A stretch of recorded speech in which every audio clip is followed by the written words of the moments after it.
कराया और भोज कराने के बाद में ब्राह्मणों को मांस का भोजन परोस दिया। ब्राह्मण तो सीधे सच्चे होते हैं।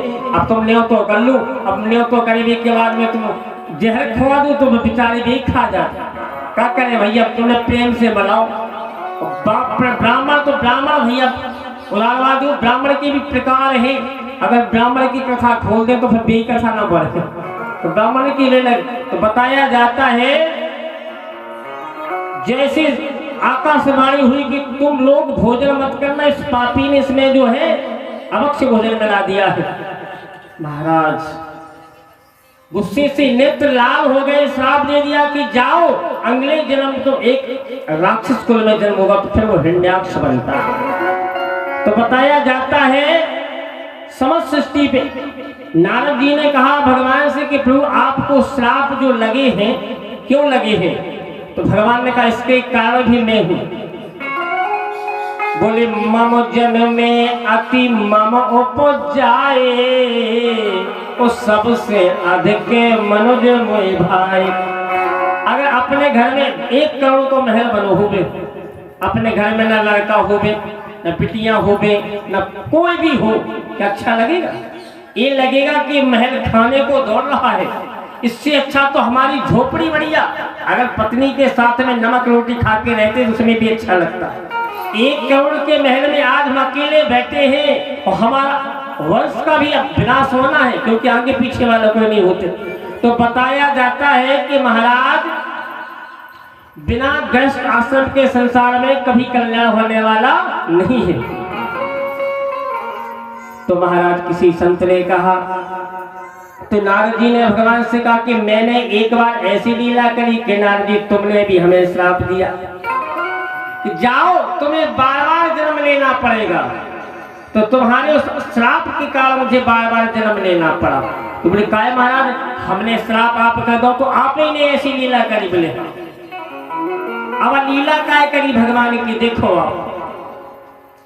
एक बार क्या हुआ कि नारद जी पहले जन्म में एक दासी पुत्र थी। दासी पुत्र माने होते हैं एक ब्राह्मणी के पुत्र। अब इनके जन्म होने के बाद में बताया जाता है कि इनके पिताजी खत्म हो गए, मृत्यु को प्राप्त हो गए, स्वर्गवासी हो गए, वैकुंठवासी हो गए। और माता जी ने सोचा कि चलो एक लाल है, एक से अनेक हो जाएंगे। आश्रम में भगवान का भजन करने लगी और भगवान के पास से अब धीरे धीरे भगवान की लीला, संतों का समागम, जो संत जब होते कब कहाँ हो जाए, संत का संगा जो है संगम हो जाया करता है। अब क्या किया जाए, अब संतों का समागम हो गया तो 25 संत आए। इनकी कुटिया के इनके आश्रम पे महाराज संतों का एक नियम होता है, अगर संत भी एक प्रकार के नहीं हो, पेट के चपेट के लपेट के जे संत हो,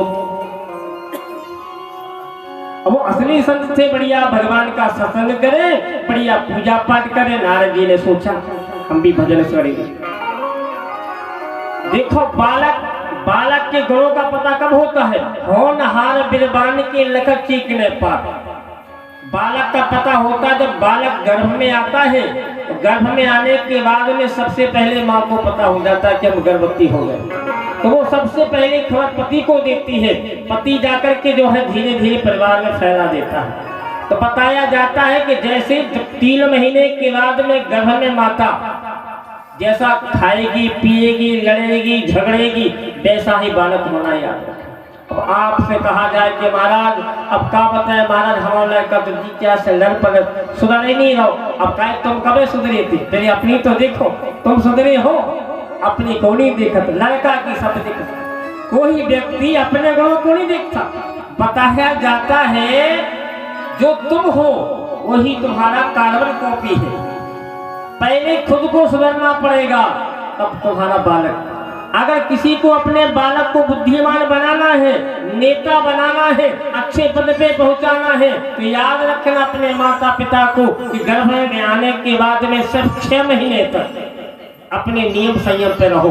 कथा रामायण सुनो, सत्संग सुनो, मंदिर में जाओ, अच्छा बोलो, अच्छा खाओ, देखो बालक कैसे बढ़िया नहीं होगा। लेकिन महाराज हमने सुना है क्योंकि गृहस्थ आश्रम में हम भी तो हैं कि जब जब गर्भ में आती है माता बहनें तो ऐसा तीखा ऐसा खट्टा खाएगी महाराज कि पूछो मत, स्वभाव पर परिवर्तन हो जाता है। तो बताया जाता है, भगवान कहते हैं कि प्रभु की कृपा से अब एक जाकर के नारद जी ने कहा कि भगवान ये बताओ कि मुझे घमंड क्यों हुआ?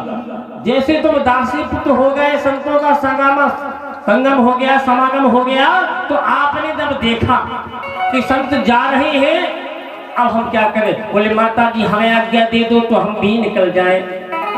बोले बेटा हमारा क्या होगा?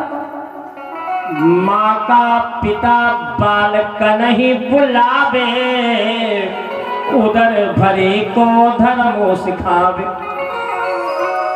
जानते हो बालक को माता पिता जैसा गुण देते हैं। बोले बेटा हम तुम्हें नहीं संत बनने देंगे। तो महाराज बड़ा बुला लगा नारद जी को।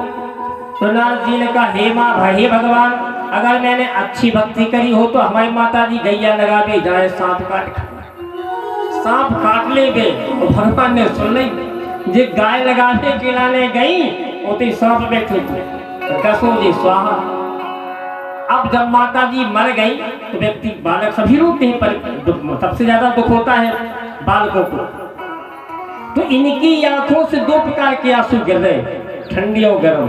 अब जनक आंसू भी दो प्रकार के होते। अब आदमी सोचे, भक्त लोग सोचे कि आंसू भी दो प्रकार के। हाँ, अगर गर्म आंसू निकलेंगे तो तुम दिल से रो रहे, सच्चे रो रहे, और झूठ माट की रो तो आवाज तो निकले लेकिन आंसू आपके ठंडे निकले। और सबसे ज्यादा ठंडे आंसू की निकला माता बहन के। भैया लोग तो रोते नहीं है, रुलाते हैं। तो जब रोते हैं तो वो सच्चे रोते हैं, क्योंकि उनको भाई बड़ा कष्ट होता था, रोते हैं। तो बताया जाता है अब रोने लगे तो ठंडे आंसू क्यों निकले? ठंडे आंसू इसलिए निकले कि अब हमें लोग के वालों को नहीं है, अब तो हम भजन करें। अब गर्म आंसू इसलिए निकले कि जैसे अरे हाथी तो माता हाथी, एक अपनी माता तो माता होती है, पुत्र कुपुत्र तो हो सकता है, माता कुमाता ना भवती। अब महाराज नारद जी ने सोचा क्या किया? तो नारद जी ने कहा कि चलो कोई बात नहीं है, अब भजन करेंगे। समाधि लगा ली, ध्यान लगा लिया, और ध्यान लगाने के बाद में इतनी तपस्या करी, ओम नमो भगवते वासुदेवाय। भजन करते करते बताया जाता है कि इंद्र का जो सिंहासन हिलने लगा। इंद्र को सबसे ज्यादा दिक्कत थी तपस्वियों से। उसे लगता था कि हमारा सिंहासन न चला जाए। तो बताया जाता है कि इंद्र ने सारी अप्सराओं को लेकर, कामदेव रति को लेकर के, रंभा, मेनका, तिलोत्तमा, उर्वशी सबको लेकर के महाराज खूब प्रयास किया। इनका जो है एक भक्ति में बड़ी ताकत थी, महाराज सभी परास्त हुए। इसके बाद में बताया जाता है इंद्र महाराज ने कहा नारद जी हम आपसे हार गए, आपने कामदेव को जीत लिया। कामदेव ने भी कहा आपने जीत लिया। अब नारद जी सीधे चले आ रहे प्रसन्न मुद्रा में। तो सबसे पहले किसको मिला नारद जी को जानते हैं? सबसे पहले नारद जी को भगवान की कृपा से ब्रह्मा जी मिले। अब ब्रह्मा जी मिले तो ब्रह्मा जी को उन्होंने प्रणाम नहीं किया। क्यों? अस्त को नहीं जन्मा जग माही, और प्रभुता पाहे ताहे मधुनाए। पैसा बढ़ जाए, परिवार बढ़ जाए, नौकरी आ जाए, रिश्तेदार पैसा वाले मिल जाए, अहंकार हो जाए। अब तो रिश्तेदार को काय को अहंकार कहो ना आए टाइम पे तो को जमानत करवा लो, अरे खुद की मेहनत से सब कुछ हो। तो बताया जाता है अहंकार हो ही जाता है। अब नारद जी को सोचा कि जब इंद्र को परास्त कर दिया तो ब्रह्मा जी तो हमारे सामने कुछ भी नहीं। ब्रह्मा जी ने कहा कि कुछ ना कुछ बातें हैं, चलो कोई बात नहीं, अपना बालक है, छोड़ दिया। इसके बाद में शिव जी के पास में गए। शिव जी के पास में कहा जानते हो शिव जी हम कौन हैं? पता तो है कि कौन हो, ब्रह्मा जी के पुत्र हो, तपस्वी हो, संत हो, भगवान के भक्त हो। अभी और कुछ पता नहीं? बोले और बताओ। कहा कि हमने कामदेव को जीत लिया। अरे शंकर जी ने कहा तो अब क्या किया जाए, अब तो भाई बीमारी बड़ी कठिन होती है अहंकार की। तो शंकर जी ने कहा मुझसे कहा तो कहा, लेकिन भगवान से मत कहना। अब नारद जी ने सोचा कि इन्हें बुरा लग रहा हो, अब तो हम जब सके। अब तो जरूर सुनाएंगे। भगवान के पास में गए, भगवान जी से पहले यही कहा। लक्ष्मी जी बोले का करने इनको, बोले कछु नहीं, इनको इलाज होने। आदमी जब बीमार पड़ जाए तो जानते हो एक नाम भगवान का भक्त वत्सल है। अब भगवान का भक्त वत्सल नाम क्यों पड़ा ये बता देता हूं। बताया जाता है वत्सला, वत्सला माने होती है गाय, वत्स माने होता है बछड़ा। जब गाय का बछड़ा होता है तो मलाच्छन्न होता है, मल में लिपटा हुआ रहता है।